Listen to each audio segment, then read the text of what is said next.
Florida, 1928. Bulldozers cleared the way for a new highway, US 41, the Tamiami Trail. The road opens an area of Florida that has been virtually inaccessible to most of the state's population for years. The forbidding swamps of the Everglades. In and around these marshes and bogs live remnants of a Native American people who once held at bay the combined might of the United States Army, Navy, and Marines. Thousands of lives and tens of millions of dollars were lost attempting to eradicate them. The whole intent was to wipe out the Indians totally from the southeast or remove them. If they wouldn't go, they were going to kill them.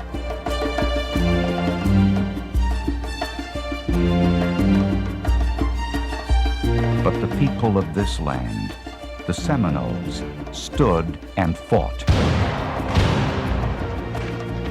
They waged a hit-and-run guerrilla war unlike anything America had ever before experienced. For the United States, fighting on alien terrain against a determined, elusive foe was a grim foreshadowing of another jungle quagmire. One that would baffle U.S. forces in Southeast Asia more than a century later. If you corner an alligator or a rattlesnake, they tend to turn around and bite you or fight back for survival. The Seminole Indians were the same way.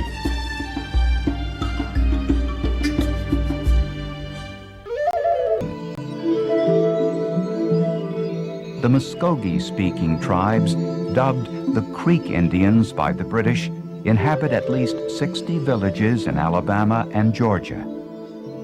But pressures from U.S. settlers have many of them looking for a new home. They join with the few surviving Florida Indians and other tribes who have migrated south to Spanish Florida. All become known as Seminoles, a word meaning renegades. So they're trying to create some coalition and trying to get along with one another. And the government then said, you're all Seminoles. And of course, some of the people didn't understand what they meant by that. All of a sudden, you're this group of people that never existed before. William Bartram, a naturalist traveling throughout Spanish Florida in the late 18th century, marvels at the land of the Seminoles. I can venture to assert that no part of the globe so abounds of creatures fit for the food of man. The Seminoles seem to be free from want or desires. No cruel enemy to dread, nothing to give them disquietude. All of that is about to change. 1813. Encroaching white settlement drives the Red Stick faction of the Creeks to war. The next year, General Andrew Jackson crushes the Red Sticks at the Battle of Horseshoe Bend. The Creeks surrender over 2/3 of their territory, 20 million acres, to Jackson and the United States. As a result of the Horseshoe Bend battle, many of those people that were left moved to Florida and became a part of what we now know as the Seminole Nation. Among those on the run is a 10-year-old boy who will become a leader of Seminole resistance against the United States. His white father has named him Billy Powell. To his brothers and his enemies, he will be known as Osceola. They came as refugees after a war, and they came with what they could carry, and they came with shreds of their lives to try to find some peaceful place where they could put those lives back together. And they thought that that place would be Florida. Another group of people also seek sanctuary among the Seminoles.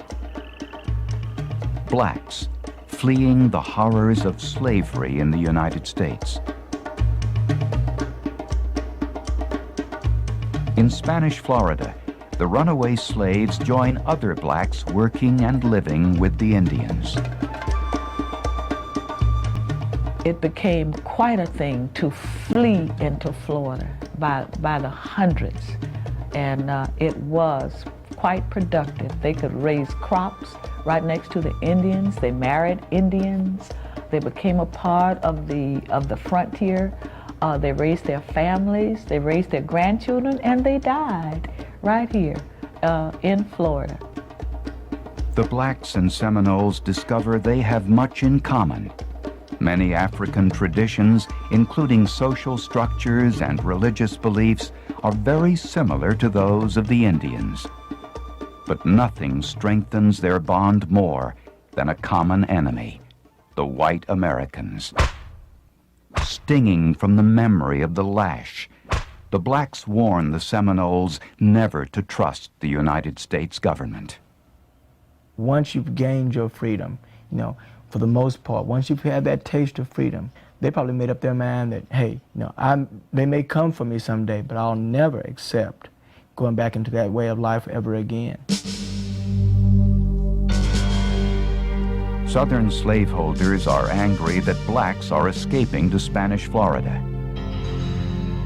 What especially galls them is the existence of a small fort 60 miles from Georgia on the Apalachicola River. Known as the Negro Fort, it is manned by runaway slaves. This infuriates General Andrew Jackson. If the fort harbors the Negroes of our citizens, or holds out inducements to the slaves to desert from their owner's service, this fort must be destroyed. He has come for us. He's followed us, he's found us. And there's no running further. We don't have any place else to go. We either hide or fight. Jackson's troops torch Indian houses and towns and seize the city of Pensacola, all without a formal declaration of war. The Spanish government, weakened by other foreign conflicts and colonial revolts, cannot put up a fight. In 1819, Spain cedes its Florida territory to the United States. Andrew Jackson thinks he has wiped out the Seminole problem. But they done wrong. We must do right. When the agent tells me to go from my home, I hate him because I love my home, and I will not go from it. He is Osceola, the man who as a boy fled Andrew Jackson and his soldiers. Like most Seminoles, Osceola had hoped to coexist peacefully with the Americans in Florida. But Thompson's message of removal leaves him bewildered and enraged. I believe that this is the moment when everything changed in Osceola's mind. This is the moment when Osceola said to himself, Thompson will pay. And they'll see. They'll see just exactly what it means to the Indians to be pushed one more time. Although some of the chiefs agreed to emigrate west of the Mississippi to Indian Territory, what is now Oklahoma, Osceola becomes a leader of the resistance. The black Seminoles, fearful of returning to slavery, side with him. Osceola knows that only drastic action will show Seminole resistance is real. He helps plan a series of actions that will prove they mean business. Thursday, October 26, 1835. Charlie Amathla, a Seminole leader, is riding back to his camp with money the government has given him to emigrate. Osceola shoots Charlie Amathla dead. He leaves the body on the trail, the money strewn around the corpse. It is a message. This is what happens to those who betray their people and homeland. What a lot of people don't realize is Charlie Amathla and Osceola were friends. They were close. But we've got to understand that sometimes in the case of one's survival and the survival of the overall society of people, that there has to be decisions made. Friendship will not stand in the way of Osceola's fierce determination, and he will exact punishment on the Indian agent who has so arrogantly insisted that the Seminoles vanish west. December 28, 1835, 2 months after Charlie Amathla's death. Wiley Thompson and a friend, Lieutenant Constantine Smith, have finished dinner and are walking just outside the walls of Fort King. Both men are killed. Smith has 2 bullets in his body. Wiley Thompson, 14. Osceola has his revenge.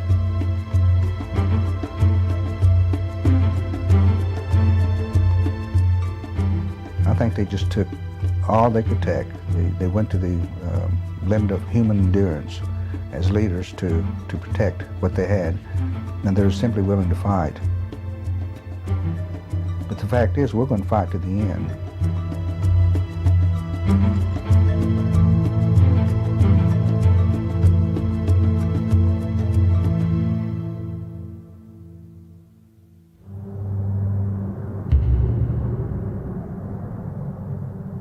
Evening, December 27, 1835.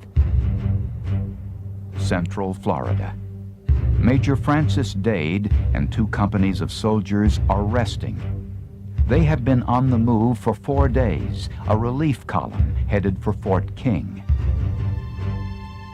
So far, the trip has been uneventful.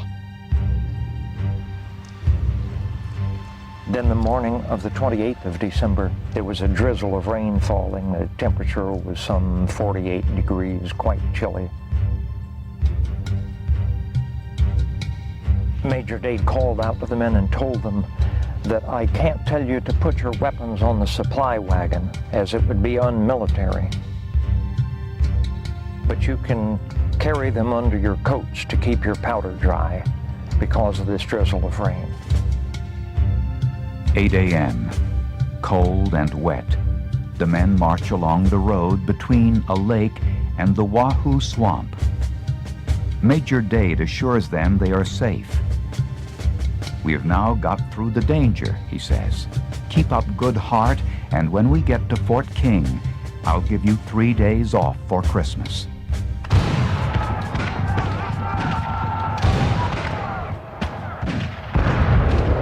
In the next moment, quite literally, out to the north and out to the west, all alongside this column of men, what looked to them like 1,000 Seminole Indians stepped out from behind the pine trees, rose up from the palmetto, and at point blank range they fired into the faces of the command strung down this road. And Thompson's murder have been carefully coordinated. Osceola gives the whites a warning. You have guns, and so do we. You have powder, and so do we. You have men, and so have we. Your men will fight, and so will ours, until the last drop of blood has moistened the dust of his hunting grounds. Osceola continues his attacks, and fellow war leader Wildcat strikes in eastern. 2 years of war and life on the run are taking their toll on the Seminoles. An ailing Osceola and his comrade Wildcat hope to negotiate a settlement with Jessup. But they too are duped by the false white flag. Surrounded by hundreds of soldiers, Osceola, who had stood as a fiery symbol of Seminole defiance, is now a prisoner of war. He is paraded through the streets of St. Augustine and imprisoned at Fort Marion.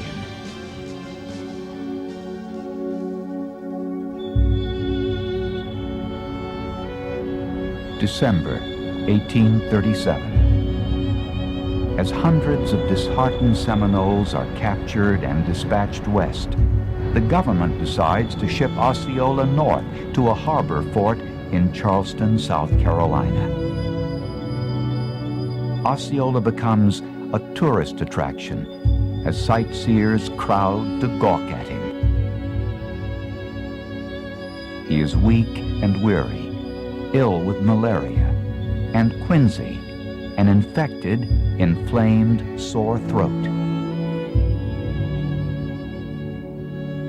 George Catlin, the artist who chronicled so much of what we know about 19th century Native American life, arrives to paint his portrait. He is a most extraordinary man, Catlin writes. And one entitled to a better fate. He is grieving with a broken spirit and ready to die, cursing the white man, no doubt, to the end of his breath.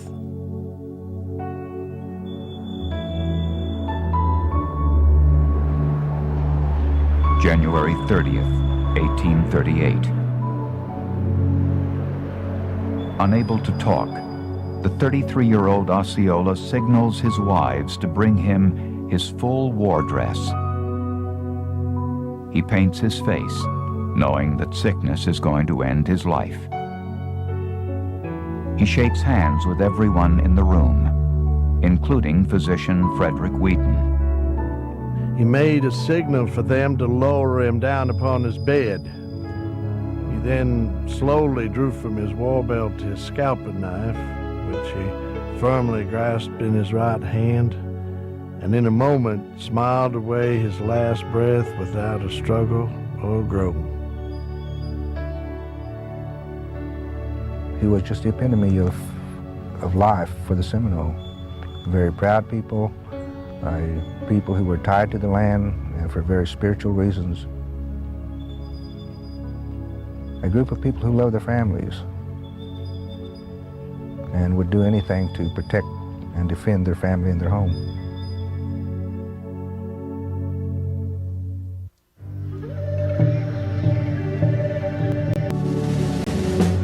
The war didn't end because there was any clear victory. The war didn't end, if it did really end, because one side capitulated. The war ended because the United States ultimately got sick and tired of fighting it. And because public clamor was such and congressional opinion was such that the United States government no longer wished to appropriate funds for the prosecution of what appeared to be a losing war, a war which simply could not be won. And so in 1842, it was decided by the United States government unilaterally that the war would be declared at a close.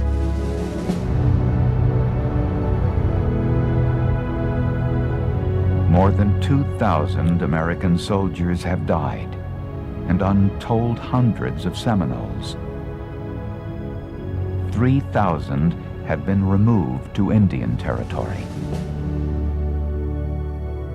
To achieve this, Washington has spent $40 million, the equivalent of more than $7 billion today.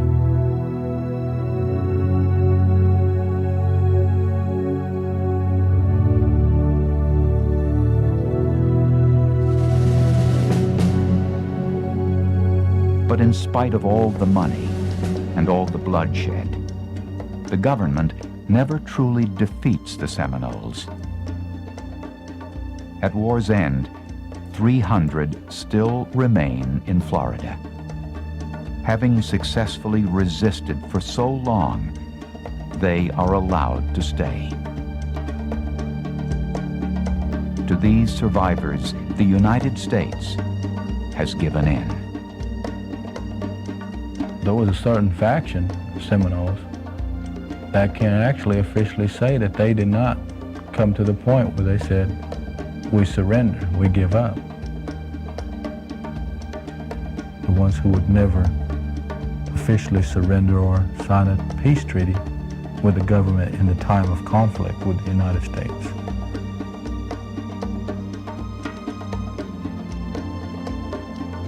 They became the ones who would be known as the unconquered. $30 million annual revenue.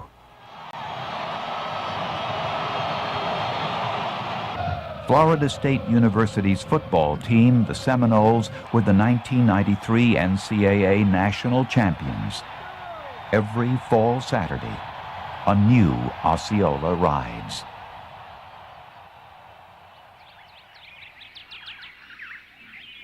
But when the games are over and the sightseers back home, this remains. In the face of overwhelming military might, the Seminole tribe never died. They looked power in the face and didn't flinch. They fought back. I believe that their people and their descendants ought to be looked on in history as a people of survival,